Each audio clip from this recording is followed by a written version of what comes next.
Hey everyone, welcome back to the latest edition of the Week in Charts, the show where I take you on a tour of markets and run through the most interesting charts and themes that are going on today. Of course, we have to start out this week with First Republic. Shouldn't be a surprise to anyone watching this show on a regular basis because we've been talking about First Republic for some time now. It's been the weakest stock in the regional bank sector. And after reporting earnings, its stock really collapsed last week, and it ended the day on Friday with very little in terms of market cap left. So you're looking at just a few months ago, this is a bank that was worth over $20 billion in terms of market value, and that dropped to below $1 billion last Friday. And what was going on here? Just a classic run on the bank. The too many people are leaving the bank, so over $100 billion in terms of deposits moving out of the bank if we're not including that $30 billion infusion from the big banks. And First Republic's paying more for their borrowing costs, and that net interest margin's falling. And this is not a situation that can go on for very long. And indeed, it didn't. Monday morning, they announced that JP Morgan Chase would be taking over all of the deposits. So all the depositors once again will be made whole. And what you see here is just the big banks once again getting bigger. That notion too big to fail, it really continues here because we're seeing the bank that was already the biggest bank in the U.S. Get now even bigger. So if we look at the uninsured deposits, this is a surprise to me that it was actually this high, 19.8 billion at the end of the first quarter. So apparently it wasn't enough in terms of this scare from Silicon Valley Bank and Signature Bank, and maybe because the depositors ultimately were unharmed there, you still had this many deposits in terms of being uninsured. Well, they're all safe, including that, of course, 30 billion from the other banks as well. Everybody in terms of the depositors walks away 100% whole. So how big is First Republic bank failure on a scale of U.S. bank failures in history? How do we put that in context? Well, it passed Silicon Valley Bank to become the second largest bank failure in U.S. history. So pretty sizable bank here. And now you have the second, third, and fourth largest bank failures in history occurring just in the last 2 months. So pretty significant. Not a lot of banks failing, but the ones that have failed, pretty sizable. And then just to give you some perspective here, from 2009 through 2022, you had 511 bank failures in the US, and the total assets of those banks was 339 billion. And just in the last 2 months, we've had three banks fail, so not a huge number, obviously, compared to 511.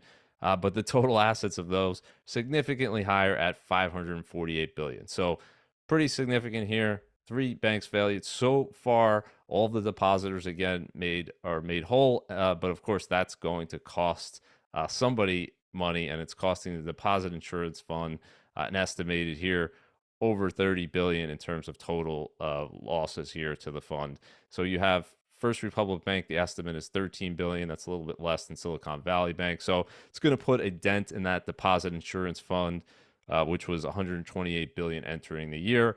And what they're talking about is raising the rates in terms of what banks have to pay. They're going to be assessed higher rates in order to replenish this fund going forward. So it's pretty interesting thus far. We still have this situation where there's no explicit guarantee in terms of these smaller banks. If someone fails, we still have that comment from Janet Yellen saying if there's a bank that causes systemic risk, the depositors would be made whole. But there's still that question mark. So the question remains out there: is there going to be another bank in the next few months or the next year that becomes similar to First Republic? And do they have a similar outcome here where all depositors are made whole? That remains to be seen. But if we look at the price action here in terms of S&P, pretty interesting, really unfazed by the First Republic move. During the Silicon Valley Bank failure, you saw a little dip in the S&P, came right back. But here, S&P rallying into the close on Friday.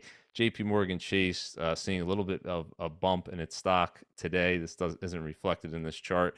but obviously doing well in the year. So investors not assuming this is going to be a bank crisis that hits the bigger banks. Indeed, they're saying they're actually going to benefit from perhaps buying these assets on the cheap. And interesting in terms of the regional bank ETF, as First Republic was uh, declining really rapidly on Friday, you were seeing the regional bank ETF actually move higher, and it's kind of just gone sideways here over the past month or so. And so you're not seeing a broader in terms of the declines. You're not seeing a broadening of this in terms of investor risk expectations. So we'll see. Perhaps it's going to be just limited here, or perhaps we just haven't seen it yet. And as more banks reveal the deposit outflows and different situations in terms of commercial real estate and what the pressures that's going to put on these banks, will we see more in the coming weeks and months? That's going to be the big question. But again, in terms of the broader market, really not only shrugging it off, but acting extremely complacent. If we look at the VIX, the volatility index, almost shocking. You have the second largest bank failure in history, and the VIX is at its lowest level since November 2021. So VIX closes below 16, and we haven't seen these levels since November 2021. And the historical average is around 19 and a half, so well below that average. So very quickly the markets have become extremely calm and complacent, and perhaps saying that's going to be the end of it, or perhaps has become too complacent. So if we talk about what that impact of First Republic in terms of Fed policy, what are the markets expecting? Well, once again, interesting surprise, similar to the expectations after First Republic. Very quickly the market recovered in terms of the S&P, and very quickly investor expectations expected another hike after that failure. And they're indeed expecting another hike here today. So the Fed meets again this week, and the market's saying pretty high probability here, 89% chance Fed's going to do that 25 basis point hike to push that Fed funds rate above 5%. That would be the first time the Fed funds rate is above 5% since September 2007. And interesting that September 2007 was right near when we had the last major banking crisis. But nevertheless, market is expecting the Fed to keep pushing higher in terms of interest rates. And so the really what the market's saying is inflation here is still the bigger concern for the Federal Reserve, even though you have these huge bank failures, and that will likely lead to a decline in lending and a decline in economic activity. Still, the bigger concern the market's saying is inflation. So the Fed has to do one more hike here. But after that, this is where you have this real divergence here. And you have a lot of people arguing about what's actually going to happen. But what the market is expecting, again, is that this will be the last hike. So unless the Fed's language indicates otherwise, and we'll see what they say, there's going to be a lot of attention in terms of the press conference and the signaling from the statement. But the market's saying this is the last hike of the cycle.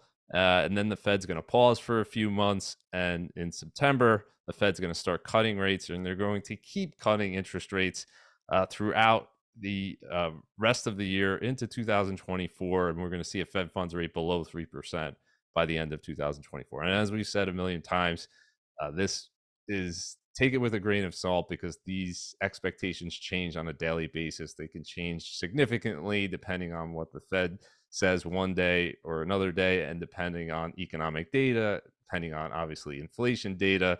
But it's interesting to see that the market's saying we're getting close to the end of that hiking cycle. And perhaps that's why the markets have been responding so well so far this year in the face of a lot of bad news. Perhaps they're pretty happy that the Fed seems to be closer to the point where they have inflation under control. At least that's the current expectation. And if we look at the Fed's balance sheet, really they continue to normalize.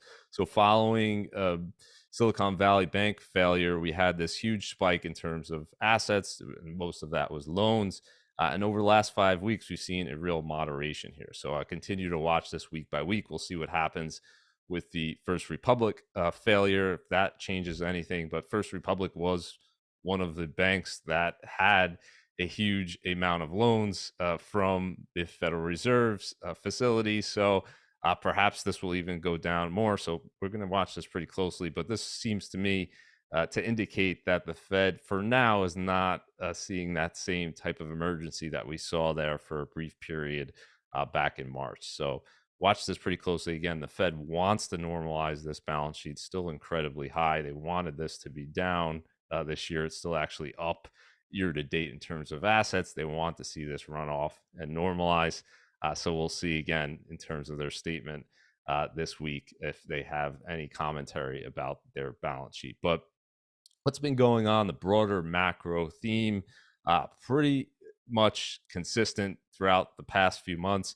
And really, that is reversing the excesses that we had in 2020 and 2021 in terms of the money supply just exploding higher. So we had that crazy situation where we had this huge, enormous, unprecedented increase in the money supply. We have 40% increase in just 2 years, 2020 and 2021.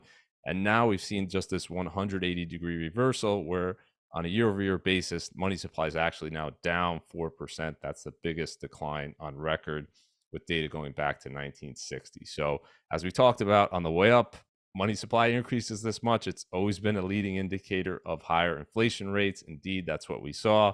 And with money supply going down, the expectation, at least in my view, would be we're going to see a continued decline in that inflation rate.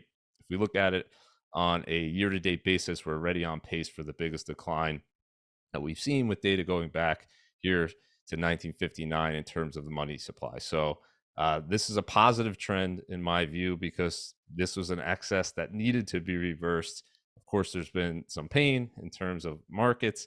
There's been some pain in terms of the economy, and may be more pain to come, but this is a necessary amount of pain that you need to have in order to bring down this inflation spike, highest inflation we've seen since the early 1980s. So we got another data point on that front, PCE index, which is something the Fed looks at very closely. And if we look at that overall PCE index, another decline here down to 4%. Still above that historical average last 20 years, around 2%. But again, the expectation is as we get into the summer, we get to that period, May and June, where we had that huge increase last year in terms of commodity prices. You're going to see better comps, and this will continue to come down over the next few months, absent some type of spike that's unexpected. So I think you're going to see continued trend down in terms of this inflation rate. And I guess the market's betting, at least in part, that the Fed's going to be looking at this and saying we have enough data at this point to pause. Now we have a Fed's funds rate above the PCE inflation rate, above the CPI inflation rate. That should be enough to at least reassess and pause. We'll see what they say, but that seems to be the market expectation. And if we look at the big factor, the biggest factor in terms of CPI, in terms of inflation, of course, it's housing. That's the number one category that people spend money on, most households. If you look at CPI, it's 34% of that index. And what we have here is continued slowdown in terms of home prices. That's not yet being reflected in the CPI. So we have now Case-Shiller data through February, 2% year-over-year increase. That's the slowest rate of increase we've seen in a long time. And remember, this is as of February. It's lagging by a few months. If we look at the Redfin real-time data, we're down 2.8% year-over-year. That's the biggest year-over-year declines we've seen in the housing market. You have to go back to 2012. So good sign there. If you're looking for ahead in terms of CPI, again, we've talked about this lag between housing data in terms of CPI and housing data in terms of the actual data. There's a lag there, and we're getting closer to the point where housing data and CPI starts to reflect that, and turnover at least slows down, and perhaps later this year starts to turn negative. So if we look at the 20 city index, is something I like to look at every single month, and we're seeing more cities here in this index down on a year-over-year basis. So now we have eight out of the 20 cities down on a year-over-year basis. A lot of them looks like West Coast cities for now. The cities in Florida still seeing pretty strong year-over-year growth. You just have huge demand there. A lot of movement from New York, New Jersey, other areas down to Florida driving that. But everywhere is seeing a slowdown. So every single city peaked back in 2022 and is seeing a decline from its all-time high. And I suspect in the next few months we're going to see more and more cities turn down year over year in terms of home prices. So if we're looking at rents, again, this is another huge factor in terms of CPI, and this is at odds with the CPI data, which we continue to see year over year CPI show increases, but the actual rental data is showing decreases in the rate of inflation, went down to 1.7%, so now below the historical average. And what we're seeing here is just a continued rise in vacancy rates, which should mean we're going to see this year over year change in rents continue to decline in the coming months. And I think we could see actually a negative year over year print here at some point in the next few months. So, good news on the inflation front. Biggest factor by far is the housing factor, and that housing factor in terms of prices, in terms of rents, is going lower. Now, what we're seeing in terms of housing activity, this is pretty fascinating, is this is driving lumber costs to go way down. So if you remember in 2020 and 2021, we had this just enormous increase in the price of lumber. There's many factors driving that. Part of it was supply, part of it was demand in terms of we had this just huge housing boom. So nevertheless, we saw lumber futures just explode higher. And now we've really given back all of those increases, 80% decline from the peak in 2021.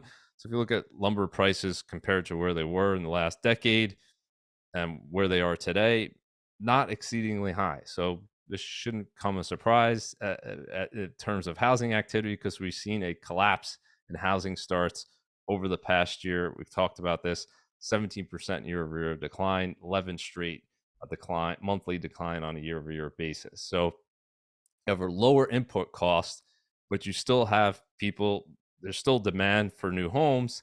And so, as we talked about, this is helping home builders, helping home construction, because their margins are being helped by that lower input cost, but they're still selling homes. Apparently, they haven't cut them as much, and the market's pricing that in and giving home construction ETF here up over 30% in the past year versus a 1% gain for the S&P 500. So very interesting to see that, given the huge decline in housing activity, you have this expectation that there's going to be a huge increase in terms of home construction in the coming years, with the home builders exceeding the market by a huge margin. So if we look at the housing market overall in terms of activity for new homes, but particularly existing homes, what we've seen is a market that's been in a standstill. And if we look at pending home sales here, that's expected to continue. So pending home sale index just looks at contracts that were signed. So after a contract for a house is signed, you're looking at a few months on average before it closes. So this tends to be a leading indicator of existing home sales. And so what we saw here, once again, another year over year decline, 22nd consecutive year over year decline. And we're seeing this across the country. So in all 50 of the most populous US metropolitan areas, they're declining. You have big declines in Las Vegas, Seattle, Portland, Oakland, California. So what we're seeing here is a housing market where activity has really plummeted. And this is really the big reason, other than affordability, that's happened, is that you have just so many people that are in mortgage rates that are much lower than today. So if we look at the overall percentage of people that have mortgages and what the rate that they're paying on those mortgages is, over 70% are paying 4% or less. So vast majority of people have mortgages either for refinancing, or they bought homes in 2019, 2020, 2021, when mortgage rates were at these record low rates, and they have mortgage rates very low. And the narrative is that these people don't want to sell their home, because if they were to sell their home now and get a new mortgage in a new house, they wouldn't be able to afford that house, because the mortgage rate obviously would be much higher. We're looking at mortgage rates today at 6.4%. So what this has led to is just very few homes out there for sale.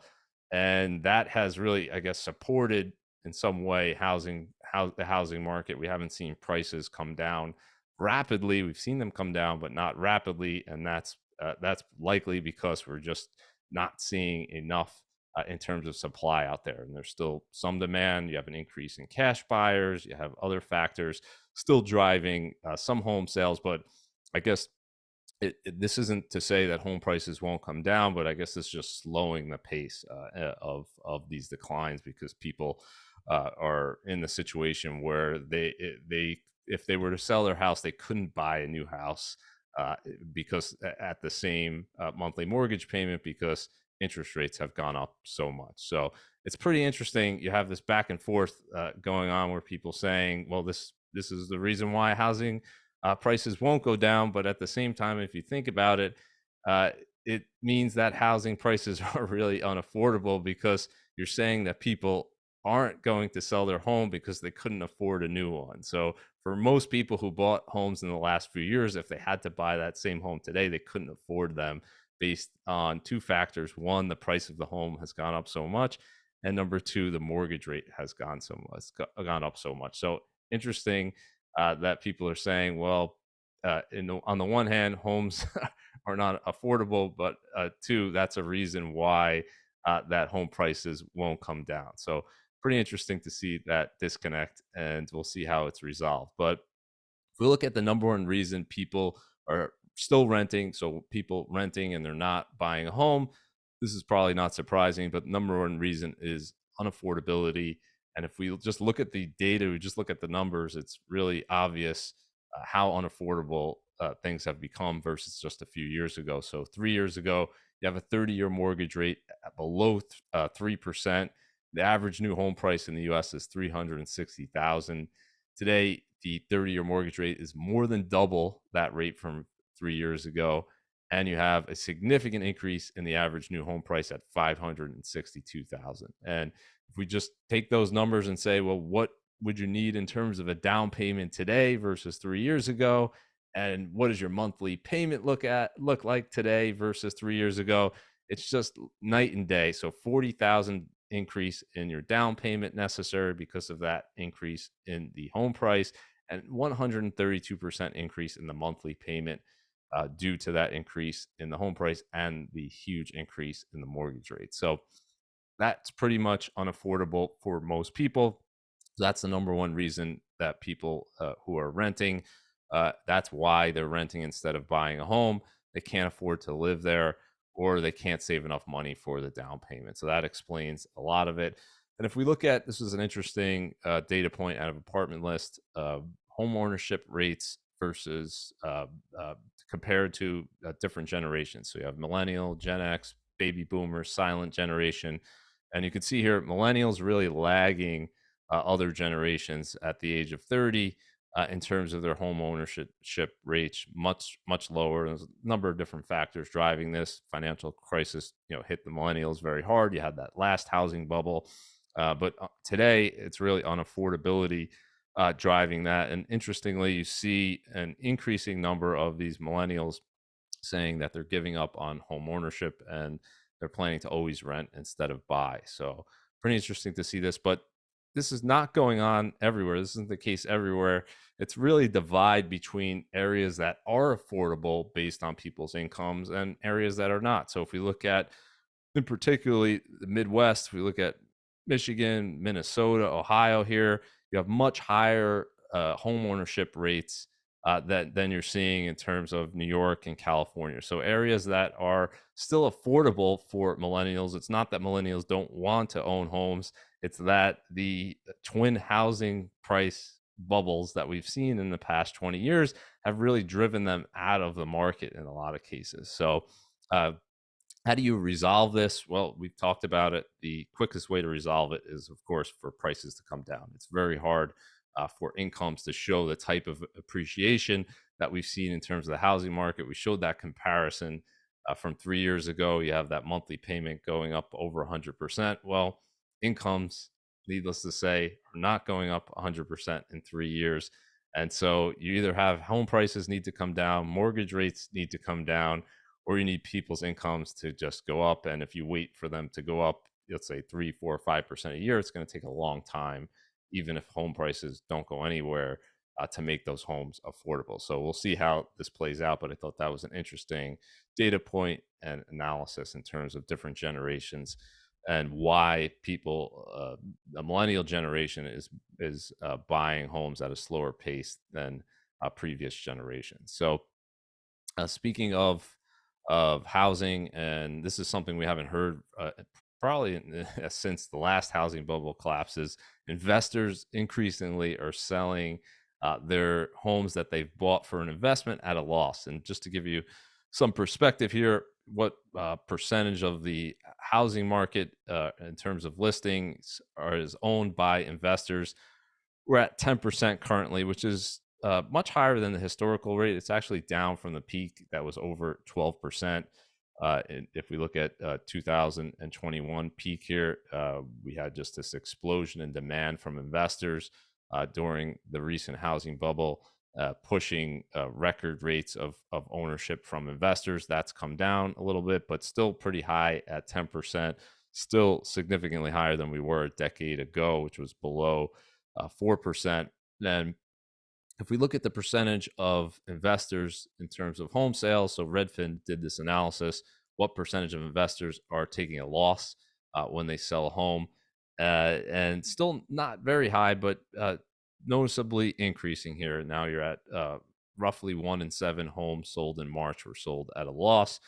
And as you can see here, we're coming off a record low in terms of course, home prices were only going up for a decade straight. So very few investors were taking a loss. And now that's just starting to change here with home prices coming down again. But as you can see here from this chart, we're nowhere near where we were in terms of the last collapse in the housing bubble. So if prices continue to decline, you're going to see more and more investors taking a loss. And we're already starting to see that in many of the pandemic boom towns. So areas like Phoenix that saw this huge appreciation in home prices, but now we're seeing the opposite, where prices going down more rapidly, and you're seeing a higher percentage in these areas of investors taking a loss. You're at 31% in March in terms of Phoenix. So that's the highest of any major metro area. So going to continue to watch this. Will be interesting to see how that plays out. Now, in terms of selling for a loss, the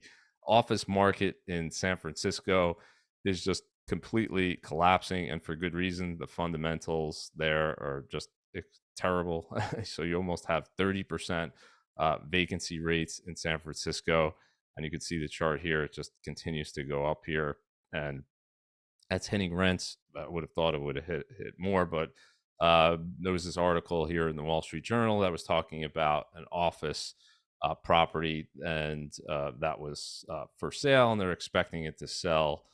There was very few bidders for this property, but they're expecting it to sell at an 80% discount. So just incredible decline in value. And obviously, if you don't have that cash flow, you don't have that income from that property, and cost and expenses and everything else have gone up, well, the value of that property is going to plummet. So this is going to be, I think, a continued story we're going to see throughout the country, particularly in these big major metropolitan areas where people have not come back to work. You have this increase in vacancies, and that's at the same time you have these record valuations in terms of commercial real estate. Well, something doesn't add up, and you're going to see likely, I think, declines continue there for some period of time. So let's talk about earnings.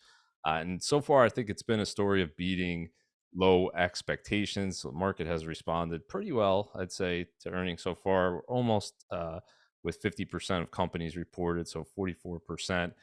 We have another down quarter for S&P 500 earnings year over year. So you're not seeing yet, in terms of at least earnings, you're not seeing an increase year over year yet, but I think the market's looking ahead and saying perhaps we're going to see that in the next few quarters. But if we look at the major companies, major tech companies, biggest parts of the S&P 500, you look at Google, still pretty slow growth, 2.6%. The market again didn't really hit the stock very hard. So I guess the expectation is things are going to be better, or perhaps This was priced in terms of the declines from last year. Microsoft was a little bit better in terms of revenue, 7%. Net income actually grew at Microsoft, which was a little bit different than the S&P and many of these other tech companies. At Amazon flipping back to a profit, up 9% year over year in terms of revenue. But if you look at Amazon historically, always grown much faster than that. AWS just continues to grow. Crazy stat, 83 billion in terms of trailing 12-month revenue for AWS.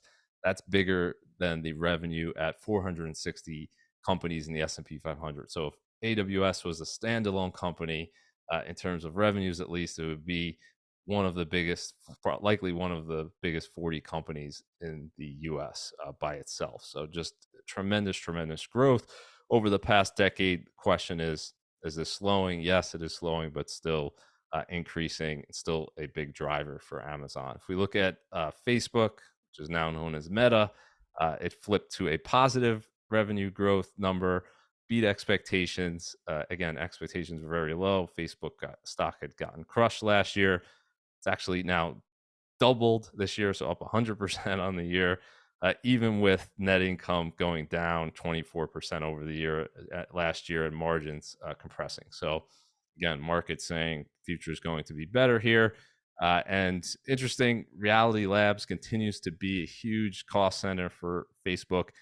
Total loss now from this Reality Labs division, $30 billion since they started breaking this out in the fourth quarter of 2020. So just massive loss. Just shows you how much cash flow a company like Facebook had to be able to lose $30 billion in this Reality Labs division. Of course, they're making the bet that this is going to be a big part of the future. It's going to eventually pay off, but the question, I guess, would be, did they bet on the wrong horse? And perhaps they should have put this money into AI. If you look at the investments that Microsoft has made in OpenAI, their last round was 10 billion. You wonder if Facebook would have done similar investments. Would they have been in a better position? It seems to be the case, but I guess we'll find out in the years to come. So overall, earnings better than expected. The market is thinking that that will continue throughout the year. If it's not, that's going to be a headwind. But I guess the market is saying that the declines that we saw in the stocks last year was overdone. It was short term, and we're going to see maybe a reacceleration in terms of revenues and profits for the remainder of this year. So economic growth, we got first quarter GDP pretty much came in as expected, a little bit below if we look at the consensus estimates. But if we look at the Atlanta Fed GDP Now prediction, it was pretty much spot on. And what we're seeing here is just slower growth, 1.6% year over year. The historical average over the last 20 years is around 2%, so a little bit below that.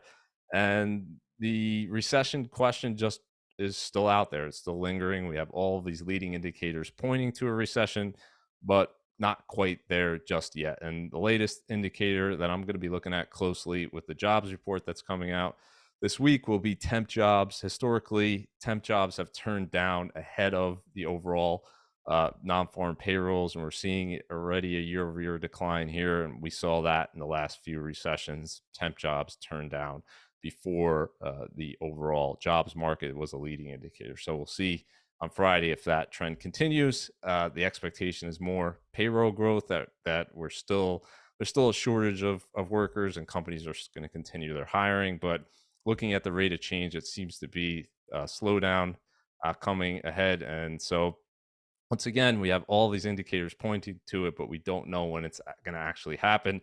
And the overall question for the stock market, of course, is has this recession already been priced in? Everyone's already forecasting it, talking about it.